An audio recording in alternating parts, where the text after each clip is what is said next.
ଆଜିକାଲିର ବ୍ୟସ୍ତ ଜୀବନ ଭିତରେ ନିଜ ଦେହକୁ ଫିଟ୍ ରଖିବା ହେଉଛି ଆମ ସମସ୍ତଙ୍କ ପାଇଁ ବହୁତ ବଡ଼ ଚ୍ୟାଲେଞ୍ଜ। ସେଥିପାଇଁ ଡକ୍ଟର୍ସ ଆଉ ନ୍ୟୁଟ୍ରିସନିଷ୍ଟ ମାନେ ସଜେଷ୍ଟ କରୁଛନ୍ତି ନିଜ ଖାଦ୍ୟରେ ହାଇ ପ୍ରୋଟିନ୍ ଆଡ୍ କରନ୍ତୁ ବୋଲି। ସେଥିପାଇଁ ମୁଁ ଭାବିଲି ପ୍ରୋଟିନ୍ ଫାଇବରରେ ଭରପୁର ଗଜାମୁଗ ତା ସହିତ ବିଭିନ୍ନ ପ୍ରକାରର ପନିପରିବା ଦେଇ ବନେଇବା ପନିପରିବା ଦିଆ ଗଜାମୁଗ ଚକୁଳି। ଆପଣମାନେ ୱେଟ୍ ଲସ୍ କରିବା ପାଇଁ ଚାହୁଁଥିଲେ ଖାଇପାରିବେ।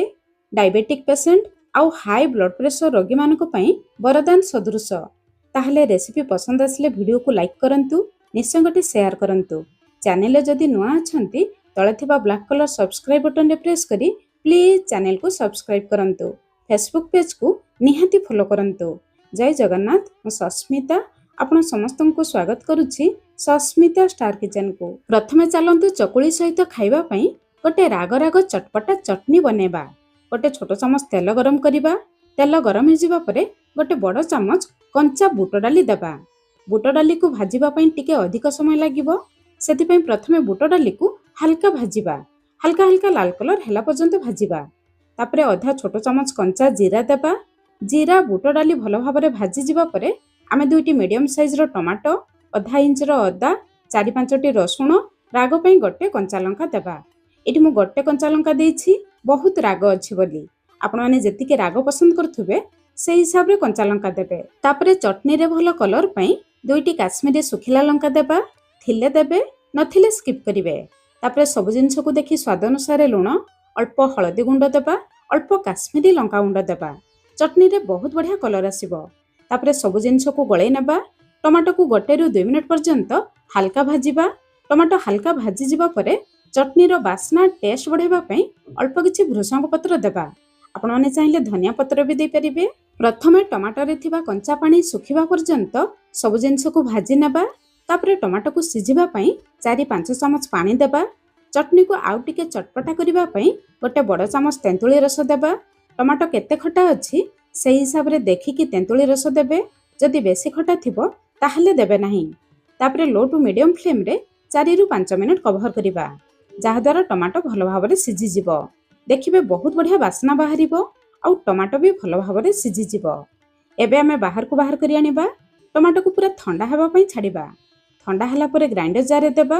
ତା ସହିତ ଆଉ 4ରୁ 5 ଚାମଚ ପାଣି ଦେଇ ଚଟନିକୁ ପୁରା ଚିକଣ କରି ବାଟି ଆଣିବା।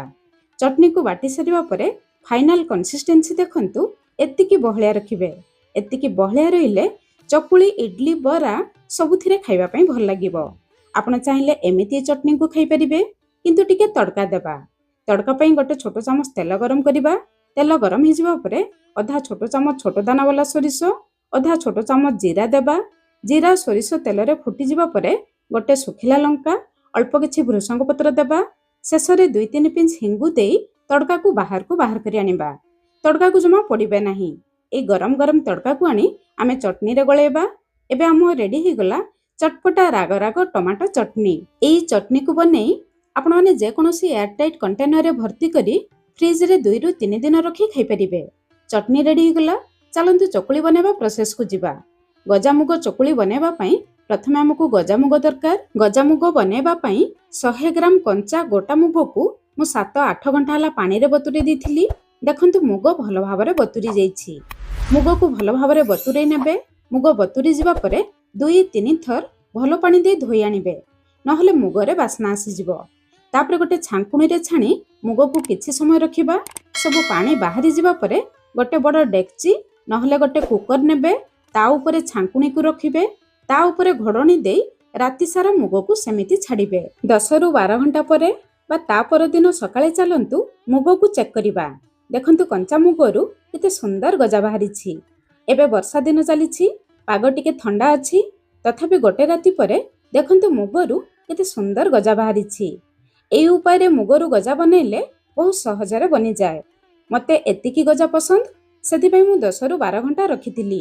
ଯଦି ଆପଣମାନଙ୍କୁ ଅଧିକ ଗଜା ପସନ୍ଦ ଆଉ ଟିକେ ସମୟ ଅଧିକ ରଖିବେ। ଏବେ ଆମର ଗଜା ମୁଗ ରେଡି ହେଇଗଲା। ଚାଲନ୍ତୁ ଗୋଟେ ଗ୍ରାଇଣ୍ଡର ଜାର ନେବା। ଗ୍ରାଇଣ୍ଡର ଜାରରେ ଗଜା ମୁଗକୁ ଦେବା। ତା ସହିତ 1 ଇଞ୍ଚର ଅଦା ଦେବା। ରାଗ ପାଇଁ 1ରୁ 2ଟି କଞ୍ଚା ଲଙ୍କା ଦେବା। ଯଦି ଛୋଟ ପିଲା ଖାଇପାରୁନଥିବେ ତାହେଲେ ସ୍କିପ୍ କରିବେ। ଯଦି ଧନିଆ ପତ୍ର ଥିବ ଅଳ୍ପ ଦେବେ। ଚକୁଳିରେ ବହୁତ ବଢ଼ିଆ ବାସ୍ନା ଆସିବ। ତାପରେ କେବଳ 4ରୁ 5 ଚାମଚ ପାଣି ଦେବା। ପ୍ରଥମରୁ ବେଶୀ ପାଣି ଦେବେ ନାହିଁ, ପରେ ଯଦି ଦରକାର ପଡ଼ିବ ଦେଖିକି ଦେବା। ତାପରେ ଅଧା ଛୋଟ ଚାମଚ କଞ୍ଚା ଜିରା ଦେଇ ସବୁ ଜିନିଷକୁ ଚିକଣ କରି ବାଟି ଆଣିବା। ଏବେ ଆମର ମୁଗ ବଟା ରେଡି ହେଇଗଲା।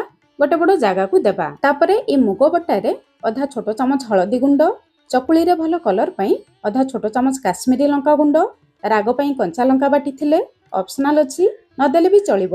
ତାପରେ ଚକୁଳିକୁ ଟିକେ ଚଟପଟା କରିବା ପାଇଁ ଅଧା ଛୋଟ ଚାମଚ ଚାଟ ମସଲା ନହେଲେ আমচୁର ପାଉଡର ଦେଇପାରିବେ।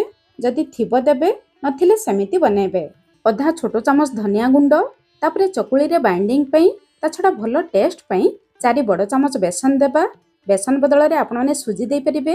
ଯଦି ସୁଜି ଦେବେ ତାହେଲେ ମୁଗକୁ ବାଟିବା ସମୟରେ ଗ୍ରାଇଣ୍ଡର ଜାରରେ ଦେଇ ମୁଗ ସହିତ ବାଟି ଆଣିବେ। କିନ୍ତୁ ବେସନ ଦେଲେ ବେସନରେ ହାଇ ପ୍ରୋଟିନ୍ ଥାଏ। ଏ ଜଳଖିଆ ପୁରା ହାଇ ପ୍ରୋଟିନ୍ ବନିବ ଆଉ ଗ୍ଲୁଟେନ୍ ଫ୍ରି ବନିବ। ସବୁ ବର୍ଗର ଲୋକମାନେ ଖାଇପାରିବେ। ଗଳେଇ ସାରିବା ପରେ ଆପଣମାନେ ଯଦି ପରିବା ନ ଦେବେ ଏଇଥିରେ ଅଳ୍ପ ପାଣି ଦେଇ ସାଧା ଚକୁଳି ବନେଇ ପାରିବେ। ସାଧା ଚକୁଳି ଖାଇବା ପାଇଁ ବି ବହୁତ ବଢ଼ିଆ ଲାଗେ। କିନ୍ତୁ ଏ ଜଳଖିଆକୁ ଆଉ ଟିକେ ହେଲ୍ଦି କରିବା ପାଇଁ ଆମେ କିଛି ପନିପରିବା ଦେବା। ଏଇଠି ମୁଁ ଅଳ୍ପ ଟମାଟୋ, ଅଳ୍ପ ପିଆଜ, ଅଳ୍ପ ଧନିଆ ପତ୍ର ନେଇଛି। ଆପଣମାନଙ୍କ ପାଖରେ କିଛି ପନିପରିବା ନଥିଲେ ଏତିକି ଜିନିଷ ଦେଇ এই ଚକୁଳିକୁ ବନେଇବେ। ଖାଇବା ପାଇଁ ବହୁତ ବଢ଼ିଆ ଲାଗିବ। ସବୁ ପନିପରିବା ଗୁଡ଼ିକୁ ପୁରା ଛୋଟ ଛୋଟ କରି କାଟିକି ଦେବେ। ଚକୁଳିରେ ଜଲ୍ଦି ସିଝିଯିବ। ଏହା ଛଡ଼ା ଯଦି ଆପଣମାନଙ୍କ ପାଖରେ ଏଇ ସବୁ ପନିପରିବା ଅଛି ତାହେଲେ ଦେଇପାରିବେ। ଗାଜର, କ୍ୟାପ୍ସିକମ୍, ଫୁଲକୋବି, ମିଠା ମକା, ବନ୍ଧାକୋବି। ଯଦି ଆପଣମାନଙ୍କ ପାଖରେ ଗ୍ରୀନ୍ ମଟର ଥିବ ହାଲକା ସିଝେଇକି ଦେଇପାରିବେ। ପନିର ବି ଦେଇପାରିବେ। ଯେଉଁ ସବୁ ପନିପରିବା ଆପଣମାନଙ୍କ ପାଖରେ ଥିବ ବା ଆପଣମାନେ ପସନ୍ଦ କରୁଥିବେ ଏଇ ଚକୁଳିରେ ଦେଇପାରିବେ। ଏମିତି ନୁହେଁ କି ମୁଁ ଏଇ ସବୁ ପନିପରିବା ଦେଇଛି, ଆପଣମାନଙ୍କୁ ଦେବା ଲାଗି ବାଧ୍ୟ। ଯେତେ ପନିପରିବା ଦେବେ ଚକୁଳି ସେତେ ହେଲ୍ଦି ବନିବ। ସବୁ ପନିପରିବା ଦେଇ ସାରିବା ପରେ ସବୁ ଜିନିଷକୁ ଦେଖି ସ୍ୱାଦ ଅନୁସାରେ ଲୁଣ ଦେବା।